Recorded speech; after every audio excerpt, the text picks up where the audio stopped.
924 north 25th street, Milwaukee, Wisconsin. एक पुरानी सस्ती सी अपार्टमेंट बिल्डिंग, ऑक्सफोर्ड अपार्टमेंट्स। बाहर 3 महिलाओं को एक 14 साल का एशियन लड़का मिलता है, बिना कपड़ों के, नशे की हालत में। देखने से लड़का 14-15 साल का लग रहा था। और फिर वो महिलाएं पुलिस को बुलाती हैं और पुलिस वहाँ आती है। और फिर वहाँ पर एक आदमी आता है जिसका नाम था जेफरी डामर। और फिर पुलिस उस 14 साल के लड़के को जेफरी डामर को सौंप देती है। और फिर उसके आधे घंटे के बाद जेफरी डामर उस लड़के को मार देता है।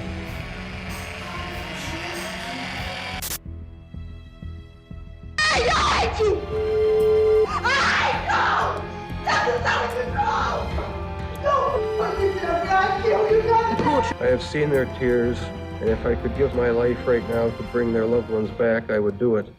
आपका स्वागत है आपके चैनल ट्रू डिटेक्टिव पर। और इस वीडियो में हम बात करेंगे कि कैसे जेफरी डामर ने पुलिस को चकमा दिया और पुलिस की इन्हीं कमियों के कारण जेफरी डामर ने 17 लड़कों की हत्या की। अब सवाल ये है कि वो लड़का था कौन और वो वहाँ पर आया कैसे। दरअसल हुआ ये था कि उस रात को जेफरी डामर मिल्वॉकी के एक छोटे से मॉल के पास घूम रहा था और मॉल के बाहर कुछ लड़के खड़े थे। उनमें से एक लड़का था 14 साल का कोनेरैक सिंथासैम्फोन। और जेफरी उसको देखते ही समझ जाता है कि वो एक इलीगल इमिग्रेंट है। फिर जेफरी उसके पास जाकर उसकी फेक आईडी पर एक कमेंट पास करता है। फिर वो लड़का उसे कहता है कि तुम्हें उससे क्या। फिर जेफरी उसे कहता है कि मैं तो ऐसे ही मजाक कर रहा था, बताओ तुम कौन सी बियर पियोगे। फिर तब जेफरी बियर लेके बाहर आता है तो वो सीधा आगे की तरफ चला जाता है और वो लड़का थोड़ा सा आगे आता है जेफरी के पीछे। तो जेफरी उसे कहता है कि अगर ये बियर चाहिए तो मेरे साथ चलो। जेफरी उसे कहता है कि हम पूरी रात पार्टी करेंगे साथ में और मैं तुम्हें अच्छे खासे पैसे भी दूंगा। और वो लड़का भी उसकी बात का मतलब समझ गया था कि पार्टी से जेफरी क्या कहना चाहता था, पर वो फिर भी जेफरी के साथ चला जाता है। तब वो दोनों जेफरी के अपार्टमेंट नंबर 213 पर पहुंचते हैं। तो जेफरी फिर उसको बोलता है कि तुम बैठो आराम से, मैं तुम्हारे लिए एक ड्रिंक लेके आता हूँ। फिर जेफरी उसको पीने के लिए एक ड्रिंक देता है जिसके अंदर ड्रग्स मिले हुए थे। फिर जेफरी उसकी कुछ फोटोज खींचता है बिना कपड़ों के और फिर जेफरी उसके साथ करता है। पर अब कोनेरैक बिल्कुल होश खो चुका था, ड्रग्स का असर उस पर अच्छे तरीके से हो चुका था। फिर जेफरी अपना ड्रिल मशीन उठाता है और सीधा कोनेरैक के सिर में छेद कर देता है।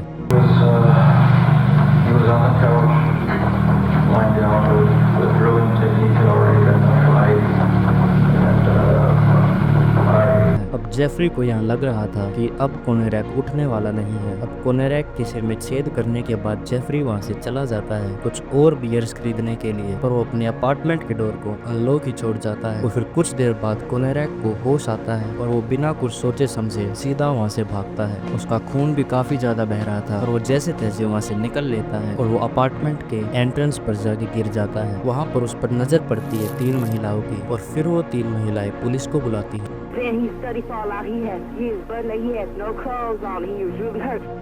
तो उस रात को 2 ऑफिसर्स वहाँ आए थे जिसका एक का नाम जॉन था और एक का नाम जोसेफ गैब्रिस था। और तब ऑफिसर्स ने कोनेरैक से सवाल करना शुरू ही किया था। तभी वहाँ पर जेफरी डामर आ जाता है और वो तीनों औरतें कहती हैं कि ये इसके अपार्टमेंट से बाहर आया है। फिर पुलिस वाले जेफरी से पूछते हैं कि क्या तुम इस लड़के को जानते हो। तो फिर जेफरी कहता है कि हाँ, ये मेरा बॉयफ्रेंड है। और ये सुनते ही उनमें से एक औरत कहती है कि ये एक बच्चा है और तुम इससे काफी बड़े लगते हो। फिर तभी जेफरी कहता है कि ये बच्चा नहीं, ये 19 साल का है। और जो दोनों पुलिस वाले थे वो होमोफोबिक थे। फिर वो जेफरी से पूछते हैं कि ये यहाँ पर आया कैसे। फिर जेफरी कहता है कि इसने काफी ज्यादा शराब पी हुई है और ये नशे में मुझे मारने लगा और मुझे कहने लगा कि मेरे लिए और बियर लाओ, तो मैं इसके लिए वही बियर लेने गया था। फिर पुलिस जेफरी से कहती है कि ये तुम्हारा बॉयफ्रेंड है तो इसकी कुछ आईडी वगैरह तो तुम्हारे पास होगी ही। तो जेफरी उन्हें कहता है कि आईडी तो नहीं, हम दोनों की मेरे पास कुछ साथ में फोटोज है। और पुलिस वाले जेफरी की बात पर यकीन कर लेते हैं क्योंकि एक तो वो लड़का गे था और ऊपर से वो एशियन था, इसलिए वो दोनों ज्यादा उस चीज पर ध्यान नहीं दे रहे थे। जेफरी कहता कि चलो आप मेरे साथ मेरे अपार्टमेंट पर, मैं आपको हमारी फोटोज दिखाता हूँ। फिर वो दोनों पुलिस वाले जेफरी के साथ उसके अपार्टमेंट पर जाते हैं और जेफरी कोनेरैक को अपने कंधे पर उठा लेता है। और अपार्टमेंट में पहुंचते ही पुलिस वाले जेफरी को कहते हैं कि यहाँ पर इतनी ज्यादा बदबू किस चीज की आ रही है। तो जेफरी उन्हें कहता है कि मेरा फ्रिज खराब हो गया है और उसके अंदर मीट है जो बिल्कुल सड़ चुका है। फिर जेफरी उन दोनों को वो फोटोज दिखाता है और वो जेफरी की बात पर यकीन कर लेते हैं। और वो काफी ज्यादा होमोफोबिक थे। उनमें से एक पुलिस वाला बार बार ये कह रहा था कि अब मुझे घर जाकर नहाना पड़ेगा और जेफरी इस बात को अच्छे से समझ रहा था। वो जानता था कि वो दोनों होमोफोबिक हैं, तो इसीलिए जेफरी बार बार उनको कह रहा था कि मुझे माफ कर दीजिए, हमारी वजह से आपको ये तकलीफ हुई है। Intoxicated Asian naked male returned to his sober boyfriend, and we're be a minute. My partner's gonna get deloused at the station. Police वाले कहते हैं कि हमें तुम्हारे अपार्टमेंट की चेकिंग करनी पड़ेगी। फिर जेफरी 2-3 सेकंड के लिए घबराता है, मगर वो फिर कह देता है कि हाँ आप चेक कर सकते हो। बस वो कहते ही हैं कि हमें चेकिंग करनी है, पर वो कुछ भी चेक नहीं करते हैं। वो तब बस जेफरी को ये बोलते हैं कि तुम जो कोई भी हो इसका ध्यान रखो, क्योंकि काफी ज्यादा नशे की हालत में है। उन पुलिस वालों के जाते ही जेफरी अपने रेडियो में म्यूजिक ऑन करता है और वो अपने ड्रिल मशीन उठाता है और कोनेरैक की गर्दन को उससे अलग कर देता है। और फिर जेफरी उसके स्कल को निकाल लेता है और अपने फ्रिज में रख लेता है। और जेफरी के पास ब्लू ड्रम थे जिसके अंदर हाइड्रोक्लोरिक एसिड था और कोनेरैक की बची हुई बॉडी को हाइड्रोक्लोरिक एसिड के अंदर डाल देता है। अगर पुलिस उस दिन अच्छे से चेक करती तो उस फ्रिज के अंदर कोई मीट नहीं, इंसानों के सिर रखे हुए थे। और जेफरी के बेडरूम में एक और विक्टिम टोनी ह्यूज की डेड बॉडी थी। पर जिस औरत ने पुलिस को कॉल किया था, ग्लेंडा क्लेवलैंड, तो उस पुलिस ऑफिसर को दोबारा कॉल करती है और वो पुलिस वाले से कहती है कि आपको इस चीज को सीरियसली लेना चाहिए। वो देखने में बिल्कुल 14-15 साल का बच्चा लग रहा था और इस चीज की एक्चुअल कॉल रिकॉर्डिंग भी है। How old was this child? It wasn't a child, it was an adult. Are you sure? Yep. Are you positive? It's all taken care of, ma'am.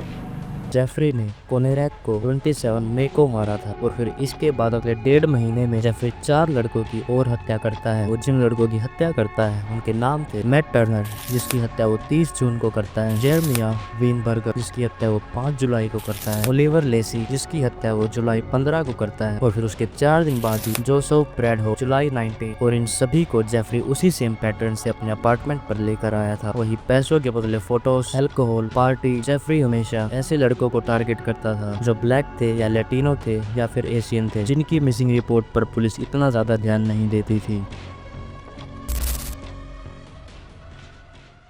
अब मिल्वॉकी पूरी तरह से मिसिंग पोस्टर से भर चुका था, पर उन पोस्टर्स पर कोई ज्यादा ध्यान नहीं दे रहा था। 22 जुलाई को जेफरी अपने अपार्टमेंट से बाहर निकलता है और फिर जेफरी सिटी के डाउनटाउन जाता है। वहाँ पर एक मॉल था, ग्रैंड एवेन्यू मॉल। उस मॉल के पास कुछ आदमी खड़े थे, वो सब ड्रिंक कर रहे थे और उन आदमियों में था 32 साल का ट्रेसी एडवर्ड्स, एक ब्लैक अमेरिकन। और जेफरी की उससे पहले भी 2-3 बार बात हो चुकी थी, बस वो बातचीत सिर्फ हेलो हाय तक ही थी। और फिर उस दिन भी जेफरी उसके पास जाता है और वो उसके साथ बातचीत शुरू करता है। वो साथ में बियर पी रहे थे और वो आर्मी की बातें कर रहे थे। ट्रेसी के फादर आर्मी में थे और जेफरी भी 2-3 साल के लिए आर्मी में रह चुका था। अब धीरे धीरे ट्रेसी जेफरी के साथ खुल चुका था और फिर जेफरी उसे कहता है कि मैं शिकागो से यहाँ आया हूँ अपनी दादी की देखभाल करने के लिए। फिर जेफरी उसे बातों ही बातों में कहता है कि मेरे अपार्टमेंट पर चलो कि हम वहाँ पर मूवी देखेंगे और पूरी रात पार्टी करेंगे। और फिर बाद में जेफरी उसे ये भी कहता है कि वो उसे $100 देगा अगर वो जेफरी को अपने न्यूड फोटोज क्लिक करने देगा। उस टाइम पर वहाँ काफी लोग थे जो ट्रेसी के दोस्त थे, पर वो सभी इस बात के लिए एग्री नहीं करते हैं। बस ट्रेसी ही जेफरी के साथ जाता है और फिर ट्रेसी और जेफरी के अपार्टमेंट पर आ जाते हैं। और उसके अपार्टमेंट पर पहुंचते ही ट्रेसी उसे कहता है कि यहाँ इतनी ज्यादा बदबू किस चीज की है। अपार्टमेंट में इतनी ज्यादा बदबू थी कि जेफरी के पड़ोसी उसे बार बार कंप्लेन करते थे कि इस बदबू का कोई सोल्यूशन ढूंढो। जेफरी हमेशा कोई ना कोई एक्सक्यूज देता था। कभी जेफरी कहता था कि मेरी मछली मर गई है, या फिर कभी जेफरी कहता था कि मेरा फ्रिज खराब है। और वो ट्रेसी को भी यही सेम बात बोलता है। The smell of the apartment. Well, not basically the apartment. As soon as you open the hall door and go enter in the building, it had just like a smell, this tasteful smell, you know. Yeah, and then I asked him what it was. He said it was a sewer problem. जो Tracy है वो Jeffrey की बात को मान भी लेता है। वो सोचता है कि इतना रिस्पेक्टफुल और पोलाइट इंसान झूठ क्यों बोलेगा। वो दोनों साथ में बियर पीते हैं। जेफरी ट्रेसी को कहता है कि मेरे बेडरूम में चलो, हम वहाँ पर फोटोज क्लिक करेंगे। पर इस मोमेंट पर सब कुछ बदल गया था और वो दोनों फिर जेफरी के बेडरूम में जाते हैं। तभी एकदम से पीछे से जेफरी ट्रेसी के हाथों पर हैंडकफ्स लगा देता है और फिर तभी जेफरी अपने दूसरे हाथ से एक चाकू निकालता है और फिर सीधा ट्रेसी के चेस्ट पर पॉइंट कर लेता है। फिर जेफरी उसे कहता है कि यहाँ से भागने की कोशिश बिल्कुल भी मत कर। ट्रेसी पहले तो बिल्कुल डर जाता है, फिर अपने दिमाग को कंट्रोल करता है और जेफरी के साथ कोऑपरेट करता है। फिर जेफरी ट्रेसी को अपने बेड पर बैठाता है और बेड की बेडशीट पर अभी तक खून के धब्बे लगे हुए थे। फिर जेफरी दोबारा से अपनी फेवरेट मूवी चलाता है, द एक्सोर्सिस्ट 3, और जेफरी ट्रेसी से कहता है कि मैं ये मूवी हर रोज देखता हूँ बार बार। ट्रेसी समझ गया था कि वो जेफरी से लड़ाई से नहीं जीत सकता, उसको शांत रहना होगा और किसी तरह से जेफरी को शांत करना। और फिर ट्रेसी जेफरी की सारी बातें मानता है। फिर मूवी देखते हुए जेफरी जेफरी अपना सिर ट्रेसी की चेस्ट पर रखता है और वो कहता है कि मैं तुम्हारे दिल की धड़कनें फील कर रहा हूँ। फिर जेफरी बिल्कुल डरावनी आवाज में बोलता है कि मुझे तुम्हारा दिल खाना पड़ेगा। हम ट्रेसी यहाँ भी शांत था। वो जितना हो सके वो जेफरी से बात कर रहा था। वो जेफरी को बार बार कह रहा था कि मैं तुम्हारे पास से कहीं नहीं जाने वाला, मुझे यहाँ रहना पसंद है, मुझे तुम्हारे साथ रहना है। और इन बातों को सुन के धीरे धीरे जेफरी रिलैक्स हो रहा था। और इसी तरह जेफरी को ट्रेसी के पास बैठे हुए 3-4 घंटे हो चुके थे। ट्रेसी जेफरी से कहता है कि मुझे वॉशरूम जाना है। जेफरी उसको परमिशन दे देता है, पर जेफरी उसके साथ जाता है। वॉशरूम करने के बाद तब वो वापस बेडरूम में आ रहे थे तो जेफरी उसको अपना फ्रिज दिखाता है और उस फ्रिज के अंदर एक इंसान का सिर था। और उसको देखकर ट्रेसी ने कुछ ओवर रिएक्ट नहीं किया। और फिर तब वो दोनों वापस रूम में आते हैं तो फिर जेफरी अपने चाकू को रख देता है। अब जेफरी बिल्कुल धीरे धीरे रिलैक्स हो चुका था। उसके लेफ्ट रिस्ट पर अभी भी हैंडकफ्स थी और उसका राइट हैंड बिल्कुल फ्री था। फिर ट्रेसी ने सही मौका देखा और उसने अपनी पूरी ताकत से जेफरी के जबड़े पर एक पूरी तेज पंच किया। और वो पंच इतना तेज था कि लगते ही जेफरी वहीं पर लड़खड़ा कर गिर गया। और जेफरी के गिरते ही ट्रेसी पूरी तेज फ्रंट डोर की तरफ भागा और फ्रंट डोर पर पहुंचते ही उसने देखा कि जेफरी ने वहां पर 8 अलग अलग तरीके के लॉक लगाए हुए थे। उन लॉक्स में उनकी चाबी थी। फिर ट्रेसी की किस्मत ने उसका साथ दिया और उसने पहले ही बारी में सबसे सही वाले लॉक को खोला और फिर दरवाजा खुला और फिर जेफरी उठकर उसके पीछे भागा। पर अब देर हो चुकी थी तो जेफरी देखता है कि ट्रेसी अब सीढ़ियों से भाग रहा है और वो चाहकर भी उसको नहीं पकड़ सकता। अब ट्रेसी बिल्कुल शर्टलेस मिल्वॉकी की सड़कों से भाग रहा था। वो जितना तेज भाग सकता था वो उतना तेज भागा। फिर भागते भागते उसने पुलिस की गाड़ी देखी और उस गाड़ी में 2 ऑफिसर्स थे, रॉबर्ट रॉक और रोल्फ मुइलर, जो अपनी शिफ्ट खत्म करके घर जा रहे थे। ट्रेसी उनकी गाड़ी के आगे जाकर रुक जाता है और ट्रेसी डर में उन्हें कहता है कि वो मुझे मार देगा, उसने मुझे हैंडकफ्स लगा दी, वो मुझे मारना चाहता है। और फिर दोनों पुलिस ऑफिसर्स पहले सोचते हैं कि ये रिलेशनशिप का मामला है, इनका कोई झगड़ा होगा। और फाइनली वो ट्रेसी के डर को देखकर डिसाइड करते हैं कि वो इस चीज को इन्वेस्टिगेट करेंगे। पहले वो अपनी चाबियों से ट्रेसी की हैंडकफ्स को खोलने की कोशिश करते हैं पर वो उनकी चाबियों से नहीं खुलते। और फिर वो ट्रेसी से कहते हैं कि हमें वहाँ ले चलो जिस अपार्टमेंट पर वो तुमको लेकर गया था। फिर ट्रेसी उन दोनों को वहाँ पर ले जाता है। Oxford apartment number 213। उन्होंने दरवाजा नॉक किया। जेफरी ने दरवाजा खोला और जेफरी बिल्कुल शांत था, थोड़े नशे में था, लेकिन वो तब भी बिल्कुल कोऑपरेटिव था। जेफरी ने कहा कि हमारे बीच की मिसअंडरस्टैंडिंग है। फिर पुलिस वाले उसको सीधा बोलते हैं कि हैंडकफ्स की चाबी कहाँ है। जेफरी उन्हें कहता है कि मेरे बेडरूम में होगी, रुको मैं अभी चेक करता हूँ। उस अपार्टमेंट में इतनी ज्यादा तेज बदबू आ रही थी। ऑफिसर्स कहते हैं कि मैं भी तुम्हारे साथ तुम्हारे बेडरूम में चलूंगा। और फिर ऑफिसर झुक कर बेड के नीचे देखता है तो फिर उसे वहाँ पर वो चाकू मिलता है। इससे पहले कि जेफरी कुछ कहे ऑफिसर की नजर ड्रॉअर पर पड़ती है और उस ड्रॉअर को खोलते हैं और उसके अंदर उन्हें मिलते हैं 84 पोलारॉइड फोटोज। उन फोटोज में थी नेकेड मेल बॉडीज, कुछ फोटोज में बिल्कुल स्पेसिफिक बॉडी पार्ट्स थे। और फिर ऑफिसर समझ जाते हैं कोई गे रिलेशनशिप का खेल नहीं है, ये सब असली है। ऑफिसर मोइलर अपने पार्टनर की तरफ चिल्लाया ये सब असली है। और उसी वक्त डामर ने ऑफिसर पर अटैक करने की कोशिश की। फिर तभी उन दोनों ऑफिसर्स ने जेफरी को फ्लोर पर गिराया और फिर जेफरी को हथकड़ियां लगा दी। और फिर तभी उन्होंने बैकअप कॉल की और फिर उन्होंने जेफरी का फ्रिज खोला और उस फ्रिज के अंदर एक इंसान का सिर था। और फिर जेफरी बिल्कुल धीरे से उन्हें बोलता है